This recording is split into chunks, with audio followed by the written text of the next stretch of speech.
Hey guys, Kris here. In this video, I'm giving you an exterior and interior tour of the Volkswagen ID4 First Max. This is the video format I actually did a lot in the past with all the cars I test drove, but for some reason I stopped doing it, maybe because people didn't watch it that much. But yeah, I'm going to try to do this again on the channel to make these videos, because I think a lot of people are interested in, just getting a tour, especially now in COVID times, where you may not be able to go to a dealership and, well, look at a car. So that's what I'm going to do in today's video, and let me know down below if this is a type of video you guys like. So give it a thumbs up if you want more videos like this. Starting off with the exterior, this color is called Glacier White Metallic, and it actually has a blue hue to it. It is very, very cool. So if you were to park this car next to something like a flat white paint color, it will actually look a little bit blue. It also has the style exterior package, which gives it the anodized aluminum roof rails. You also have the black contrast roof and the mirrors, and you also have this silver paint color that runs from the A pillar along the roof line and covers the C pillar there. Just gives the car, a little bit more character, a little bit more depth. This also has a proximity sensor, and if it was a little bit darker, it would actually, while walking up to the car, it would actually light up and give me an animation on the DRLs. But if you walk over to the side here, you can see it actually unlocks the car, unfolds the mirrors. That is very, very cool. Okay, so walking up to the front end, this has the LED matrix headlights, which look, they look nice. They have a cool, light pattern. Again, it is not dark enough for you guys to see it. You also have this light bar that runs across the width of the front, on each side of the Volkswagen logo. You also have 360 camera. You can see the camera there on the bottom side of the logo. You have these air ducts here that route air around the front wheels for improved aerodynamics. And guys, I don't know if the camera is picking this up, but this plastic trim that runs, along the bottom of the car on the front bumper and the bottom of the doors and on the rear bumper is actually a very dark blue, like a navy blue. And I think that is very, very cool. And yeah, it's a bit more character than, every other car that just has black plastic. So I think that's a nice detail. I do like that a lot. Okay, this car does not have a frunk. If you open up, well, the bonnet here, you only have, electronics, and you also have your washer fluids. So I'm not going to bother opening up that because there's not much interesting. Okay, this car is also on winter tires. So these are actually not the standard wheels that come with this car. They are 21 inches, called Narvik here in Norway. These are called Drammen. I'm guessing that the naming scheme is different from country to country. I couldn't imagine that Volkswagen made a car where all the aluminum wheel designs were named after Norwegian cities, but well, who knows. But what's interesting is, well, these wheels are quite nice. I mean, they're maybe a bit boring, but I think they're quite attractive. But they are actually staggered. Is this the first Volkswagen that has a staggered setup? Let me know in the comment section down below. I can't think of any other Volkswagen that would have staggered setup, because this car is rear wheel drive, just like an old school BMW. So while BMW are moving to front wheel drive platforms, Volkswagen are, well, back to their roots, right? Back to the rear wheel drive platform. That is quite cool. So the front tires are 235 50/20s, while the rear are 255 45/20s, which is very, very interesting. Okay, so the side profile of the car, it's very clean. I think this car is very attractive. So it's almost 4.6 meters long. So it's actually shorter than something like a Ford Mach-E. It's also 1.6 meters tall and has a ground clearance of 16 centimeters. So I think that just about qualifies as a crossover. But these EV crossovers seem to be lower than your normal crossover, probably because of aerodynamics, and that, I mean, it's not an off-road vehicle. Crossovers aren't off-road vehicles. People just like to sit up high and have a, much more comfortable ingress and regress height. Okay, so You can see the black B-pillars here. You also have the blacked out windows from the B-pillar and backwards. And yeah, I think it looks quite attractive. And then you have the rear lights. As in typical EV fashion, you have the light bar that runs across the whole width of the rear. But again, it's not dark enough for me to show you guys. You also have more of that, you know, that blue matte plastic, unpainted plastic, which looks quite cool. And I think it's quite attractive. Okay, so before we take a look at the interior, I'm just going to show you guys the trunk. So you have the release under here. So you have an electric tailgate, 543 liters. And yeah, the opening is quite wide, quite tall. I mean, this is a very practical vehicle. And then you have my camera bag there as for reference. You know, this is very easy to fill up. And then you have a little bit of underfloor storage where you have, well, room for a few bottles of wine, charging cables, but not much more than that. Do you have more below this? Oh, you actually do. You actually do. Why would they put an extra? Oh, it's because of, I didn't see now. So you could probably remove this, but if you fold down the rear seats, you get a flat load floor. That is why. But okay, this is very, very practical. I should have put my bottles of wine in there instead. But okay, that's nice to know. And then you also have a little bit deeper on the sides here, of course, because if you remove this, you get a bigger trunk. Okay, but what's interesting is you don't have a lock button here, but does this car lock automatically if you just walk away? Let's put that to the test. Does it? Does it? Does it? Does it? It's not locking. It is not locking. Nope, it doesn't lock. It doesn't lock. Okay. At least we tested that. Okay, so you can see the rear window actually rakes a bit. So, I mean, it's not too boxy, but this is still, you know, a crossover shape. So fold down all the seats. You do have a big load area. And then on the rear side here, on the right side, you have the charge port. And what's cool about this is you just press it to open. It pops up. But look at this, guys. Usually on these CCS connectors, you have an extra flap here you have to open to get there, or you have these stupid like old school covers which are attached by a piece of plastic. I don't know why the car manufacturers do that, but you only have here you have a cover which is attached to the flap. That is genius, and I hope more car manufacturers will do that. You also have a light here that lights up green while they're trying to charge or start charging, which is very practical and nice information. And then you just push it like that to close it. And you also have on this, you have the first badge because this is the first Max. You know, these first edition cars have become a thing manufacturers have started to do in the past few years. I'm not sure what I think about it, kind of gimmicky. But overall, I do like the design of this car. So guys, let me know in the comment section down below. Do you like this more than the Mustang Mach-E? Do you think this is more attractive? I think the Mustang Mach-E may be just a smidge better looking. I think the Mach-E, especially in the right spec with the right paint color, does look very, very attractive. Okay, so let's take a look at the interior. And I'm just going to show you guys the key before I do that. So this is the key, your Volkswagen key, which is glossy, the whole thing with metal on the side. Actually quite nice and feels weighty. On this side is actually a rubberized finish, while on this side it is not. That is interesting, and that rubberized finish won't scratch, right? Even if I run my nails across it. And then you have the lock, you have the open, and then you can also open the trunk if you hold that. As you guys can see. Will it close? Yes, it will. But of course, this car is keyless go, keyless entry. So you can see like a play button. I'm going to show you guys on the inside because that theme also runs along the inside. But okay, I'm having issues with this car where sometimes it will lock, sometimes it won't lock. So let's go ahead and try that again. If we lock and then we just pull the door handle, it will open. Okay, so if we press there, no, it's not cooperating today.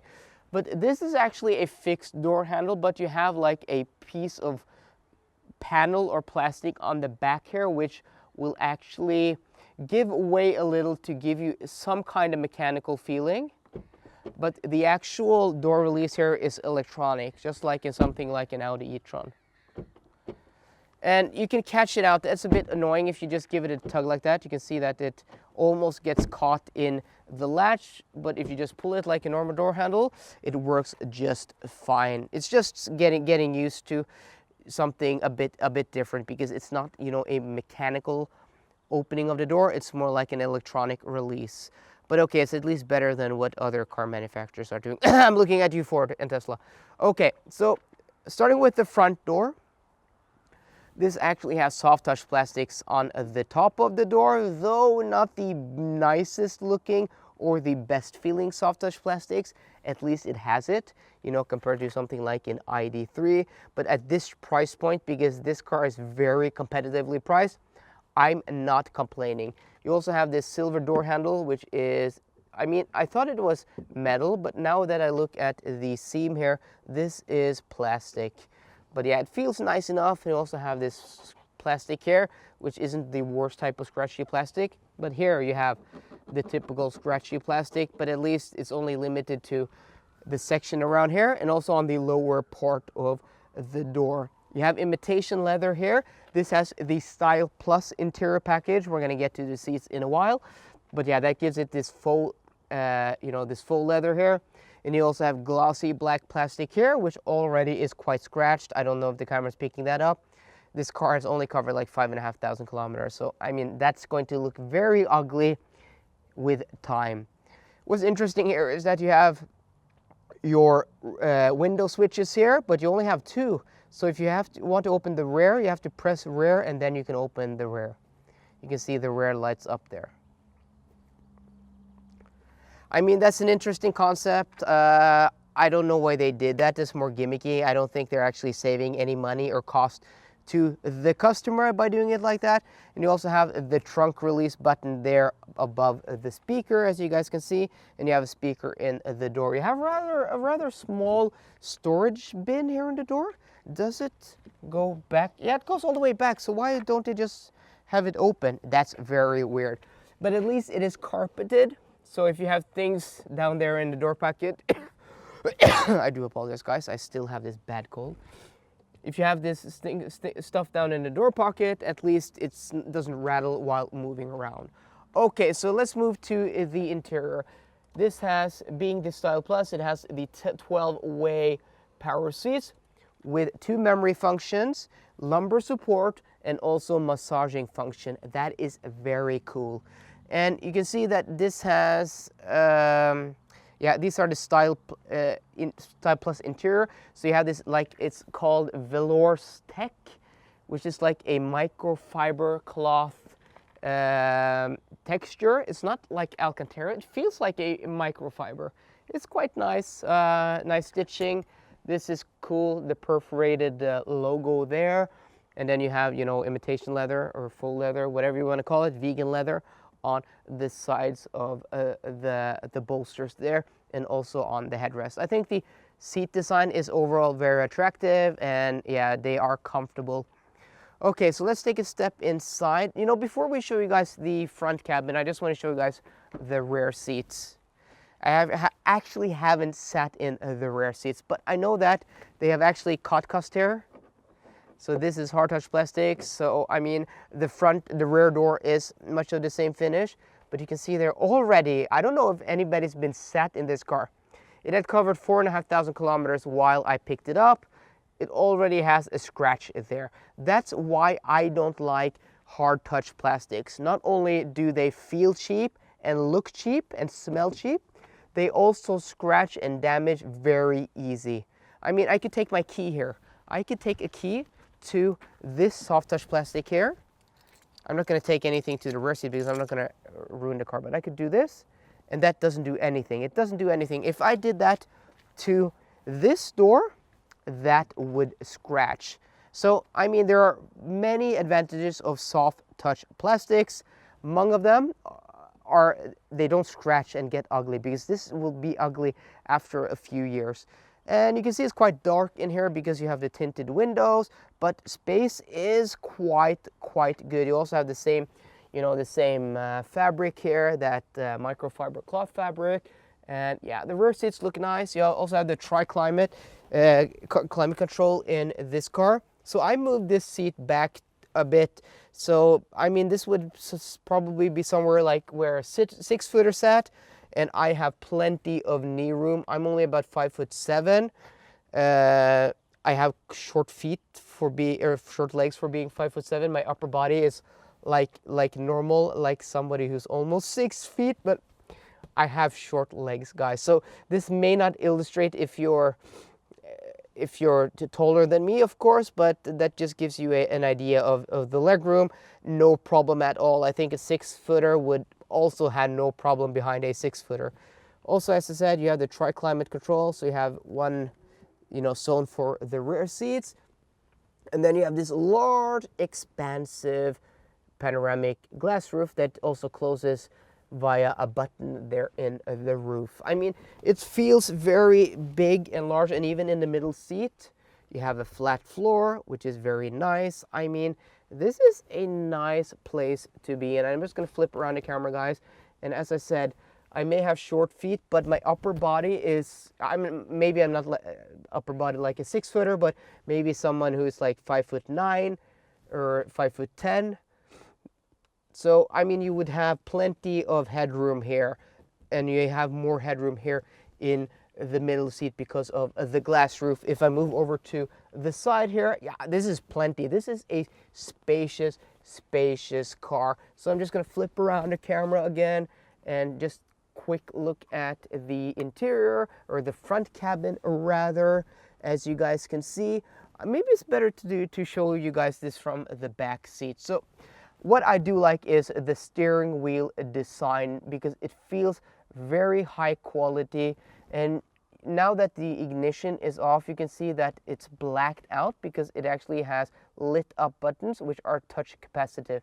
And when I drove the ID3, which has the same button set, I wasn't a fan, but I've now had a few ID3s and this for a few days, and I'm getting used to it. I'm not minding it as much, but it's not my preferred. I would prefer, physical buttons, but as long as you turn off the sound feedback, it makes this annoying, like dunk, dunk, dunk sound via the speakers. If you turn that off, it's a little bit less annoying, but it does have haptic feedback, so it does feel very nice. Leather is nice. I mean, metal around the lower spoke there, and it just feels high quality in general, this steering wheel. So you also have the screen behind the driver there, which is 5 inches, and then you have the central screen here, which is 12 inches. And I'm maybe going to do a separate video on the infotainment system, but to be honest, guys, if you've seen any of my videos up till now, I have had huge issues with the infotainment system here, which I didn't have with the ID3, where the screen is just extremely laggy, connectivity issues. So I don't know, I maybe I'm not as pointless making a video, but at least I can show you guys that you don't have any hard buttons anymore. All buttons are touch capacitive. So these on the side here, flanking the middle, are your temperature controls, which are touch capacitive. And then you have this slider here in the middle, which is your volume. And then you have on the front here, you have menu, you have climate, and then you have assist, and then you have driving modes, which, I mean, it's okay. You get used to it.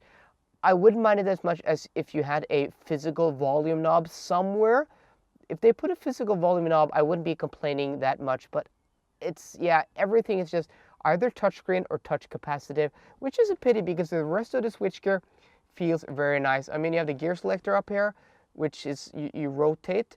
I'm going to jump in the front seat, guys, so I can show you guys. But yeah, everything feels nice of, the switchgear, the stalks, everything you touch, which actually, has a mechanical element to it, feels very nice. Okay, you also have soft touch plastics on top of the dashboard, which is, nice and welcome. And then you have this silver trim here, which runs across from from vent across the dashboard, and it stops here. And then you have some on the side vent there also.